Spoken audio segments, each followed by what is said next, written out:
আজি মই আপোনাক এটা অদ্ভুত অধ্যায়ৰ কথা ক'বলৈ গৈ আছোঁ। এই কলিযুগৰ বাবে আমাৰ ধৰ্মগ্ৰন্থসমূহত এটা কথা উল্লেখ কৰা আছে যে এই কলিযুগত চিৰঞ্জীৱী শ্ৰী হনুমানে ভক্তসকলক সদায় ৰক্ষা কৰি থাকিব। শ্ৰী হনুমান এজন এনেকুৱা একমাত্ৰ দেৱ হয় যিয়ে ভক্তসকলৰ কষ্ট সহ্য কৰিব নোৱাৰে। আপুনি জানেনে, শ্ৰী হনুমানক প্ৰাপ্তি কৰাৰ বাবে আমাৰ ধৰ্মগ্ৰন্থত এটা পাঠ উল্লেখ কৰা আছে, যাৰ দ্বাৰা আমি অতি সহজতে শ্ৰী হনুমানৰ সৈতে সংযোগ হ'ব পাৰোঁ। শ্ৰী হনুমানক আমি অতি সহজতে লাভ কৰিব পাৰোঁ। আপুনি ঠিকেই ধৰিব পাৰিছে, সেই অনন্য পাঠটো হ'ল হনুমান চালিচা।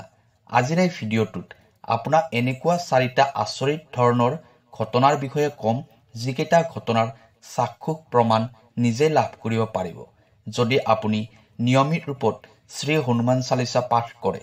তাৰ ফলত আপোনাৰ কি লাভ হয়, আমি এই 4টা ঘটনা বিশেষ ৰূপত এই ভিডিঅ'টোত উপস্থাপন কৰিবলৈ চেষ্টা কৰিছোঁ।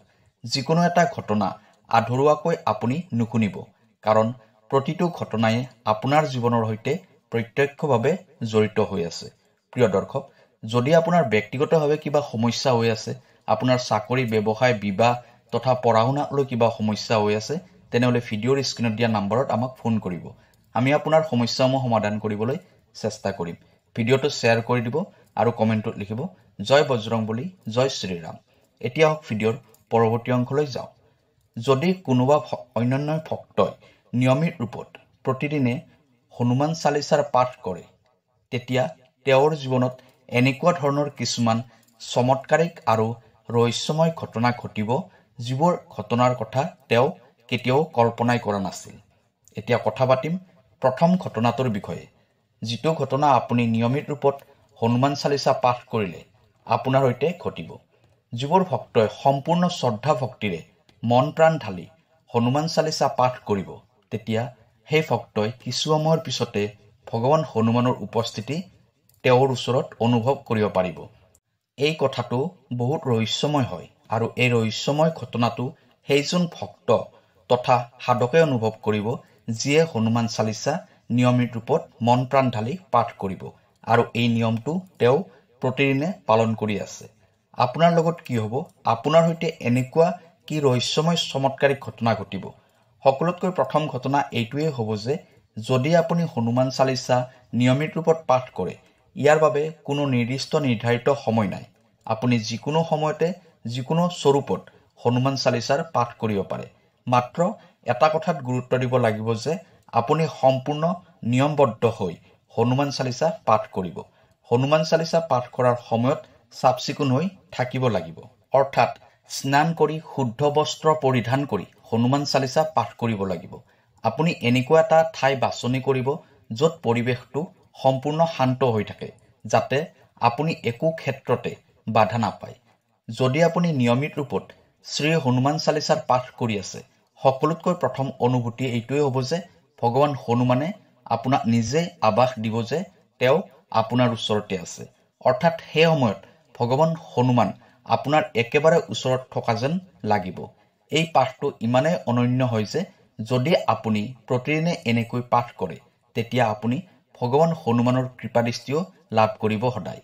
কাৰণ যি অনন্য ভক্তই নিয়মিতভাৱে হনুমান চালিচাৰ পাঠ কৰে, তেওঁৰ জীৱনত ভগৱান হনুমানৰ উপস্থিতি নিশ্চয় থাকিব।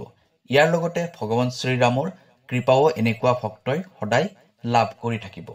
এতিয়া কথা পাতিম দ্বিতীয় ঘটনাটোৰ বিষয়ে, যিটো ঘটনা হনুমান চালিচা নিয়মিতভাৱে পাঠ কৰিলে আপোনাৰ সৈতে ঘটিব। লাহে লাহে যেতিয়া আপুনি হনুমান চালিচাৰ সৈতে নিজকে জড়িত কৰি ল'ব, আপুনি শ্ৰী হনুমান চালিচা পাঠ নকৰাকৈ এটা দিনো পাৰ কৰিব নোৱাৰিব। যদি আপুনি কোনোবা দিনা শ্ৰী হনুমান চালিচা পাঠ কৰিব নোৱাৰিব, কিবা অসুবিধাৰ বাবে আপুনি পাঠ কৰিব নোৱাৰিলে, সেই দিনটো আপোনাৰ উদাস উদাস যেন অনুভৱ হ'ব। এনেকুৱা লাগিব যেন আপোনাৰ জীৱনৰ কোনোবা এটা অংশ খালী হৈ গ'ল। ইমানে আপোনাৰ হনুমান চালিচাৰ সৈতে প্ৰেম হৈ যাব যে হনুমান চালিচা পাঠ নকৰাকৈ আপুনি এটা দিনো থাকিব নোৱাৰিব। আপোনাৰ মনৰ ভিতৰত এটা শান্ত ভাৱ থাকিব। আপোনাৰ কথা বাৰ্তাবোৰতো এটা শান্ত ভাৱ বিৰাজমান হৈ থাকিব, যিটো আন মানুহে আপোনাৰ সৈতে কথা পাতিলে অনুভৱ কৰিব পাৰিব। আপুনি যিকোনো হ'ব লগা ঘটনাৰ সংকেত বহুত আগতেই পাই যাব। অৰ্থাৎ ভৱিষ্যতে হ'ব লগা যিকোনো ঘটনাৰ আগতীয়াকৈ সংকেত লাভ কৰিব পাৰিব। কাৰণ শ্ৰী হনুমান চালিচাত এইটো বৰ্ণনা কৰা আছে যে অষ্ট সিদ্ধি নৱনিধি দাতা অচবৰ দিন জনকী মাতা, অৰ্থাৎ শ্ৰী হনুমানে নিজেই অষ্ট সিদ্ধি প্ৰাপ্তি কৰিছে। শ্ৰী হনুমানৰ এটা নিয়ম আছে যে যি অনন্য ভক্তই তেওঁক সমৰ্পিত ভাৱেৰে পূজা অৰ্চনা কৰিব আৰু শ্ৰী হনুমান চালিচাৰ সৈতে জড়িত হয়, তেতিয়া ভগৱান হনুমানে নিজেই তেওঁৰ ভক্তক এনেকুৱা অনন্য স্বৰূপ প্ৰদান কৰে। ভগৱান শ্ৰী হনুমানৰ ভিতৰত থকা শক্তিবোৰ তেওঁৰ ভক্তৰ ক্ষেত্ৰতো দেখিবলৈ পোৱা যায়। এইটো সকলোতকৈ দিব্য ঘটনা হয়, যিটো আপোনাৰ লগত নিশ্চিত ৰূপত ঘটিব। এটা কথাৰ ওপৰত ধ্যান দিব যে যেতিয়াই আপুনি হনুমান চালিচাৰ পাঠ কৰে, সেই সময়ত শ্ৰী হনুমানক হৃদয়ৰে স্মৰণ কৰি পাঠ কৰিব। এই হনুমান চালিচা পাঠ কৰাৰ ক্ষেত্ৰত একো ভুল নকৰিব, কাৰণ হনুমান চালিচাত যিমানবোৰ চৌপাই আছে সেই সকলোবোৰ চৌপাইক আগতেই সিদ্ধি কৰি লোৱা হৈছে। এই শোধন কৰা চৌপাইবোৰক যদি আপোনাৰ জীৱনৰ সৈতে লাহে লাহে জড়িত কৰিব পাৰে, তেতিয়া শ্ৰী হনুমানে তেওঁৰ স্বৰূপটো আপোনাকে প্ৰদান কৰিব। ভাবি চাওক কিমান অনন্য ৰূপত ভগৱান হনুমানে ভক্তসকলক প্ৰেম কৰে। লগতে শ্ৰীৰামৰ কৃপা আপোনাৰ জীৱনত থাকিব। এই কথাটো 100% সত্য হয় যে শ্ৰীৰামৰ কৃপাও আপোনাৰ জীৱনত লাহে লাহে প্ৰৱেশ কৰিবলৈ ধৰিব। এতিয়া কথা পাতিম তৃতীয় ঘটনাটোৰ বিষয়ে। যিমানবোৰ মানুহে শ্ৰী হনুমানক আৰাধ্য দেৱ হিচাপে মানে, এই সকলোবোৰ মানুহে শ্ৰী হনুমানৰ শক্তিৰ কথা এদিন হ'লেও অনুভৱ কৰিব। যদি আপুনি শ্ৰী হনুমানক সন্তুষ্ট কৰিব বিচাৰে তথা শ্ৰী হনুমানৰ কৃপা লাভ কৰিব বিচাৰে, তেনেহ'লে ইয়াৰ একমাত্ৰ উপায় হ'ল শ্ৰী হনুমান চালিচা পাঠ কৰা। হনুমান চালিচাৰ বাহিৰে শ্ৰী হনুমানক সন্তুষ্ট কৰাৰ বেলেগ একো উপায় নাই। শ্ৰী হনুমান চালিচাৰ আপুনি নিয়মিত ৰূপত পাঠ কৰক। ইয়াৰ দ্বাৰা শ্ৰী হনুমান আপোনাৰ প্ৰতি লাহে লাহে আকৃষ্ট হ'বলৈ ধৰিব, কাৰণ ইয়াৰ দ্বাৰা প্ৰত্যক্ষভাৱে আপুনি শ্ৰী হনুমানৰ সৈতে সংযোগ হ'বলৈ গৈ আছে। আৰু এটা কথাৰ ওপৰত গুৰুত্ব দিব যে শ্ৰী হনুমান চালিচা পাঠ কৰাৰ লগতে যদি ৰাম ৰাম জপ কৰিব পাৰে, তেতিয়া আপুনি শ্ৰীৰামৰ অদ্ভুত কৃপা আপুনি নিশ্চয় লাভ কৰিব পাৰিব। শ্ৰী হনুমান আপোনাৰ জীৱনত আগমন হোৱাৰ লগতে ভগৱান শ্ৰীৰামৰো মাৰ্গদৰ্শন আপুনি লাভ কৰিব পাৰিব। মই কৈ থকা এই সকলোবোৰ ঘটনা আপোনাৰ জীৱনত ঘটিব। যদি আপোনাৰ বিশ্বাস নহয়, কথাখিনি আপুনি লিখি ৰাখক।